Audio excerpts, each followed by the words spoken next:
একবার বিশ্বনবী সাল্লাল্লাহু আলাইহি ওয়াসাল্লাম সাহাবায়ে কেরামদেরকে ডেকে বলছিলেন, আমি কি তোমাদেরকে এমন একটা আমলের কথা বলে দিব যে আমলটা হবে নামাজের চেয়েও, রোজার চেয়েও, এমনকি সাদাকার চেয়েও বড়।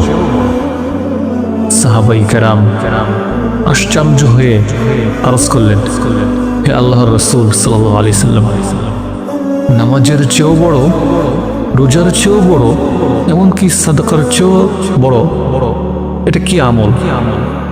তখন বিশ্বনবী সাল্লাল্লাহু আলাইহি সাল্লাম বললেন, দেখো, দুই বিবাদমান ব্যক্তিকে মিলিয়ে দেওয়া অথবা দুইটা গ্রুপকে মিলিয়ে দেওয়াই নামাজের চেয়েও বড় সওয়াব, সাদাকার চেয়েও বড় সওয়াব, রোজার চেয়েও বড় সওয়াব।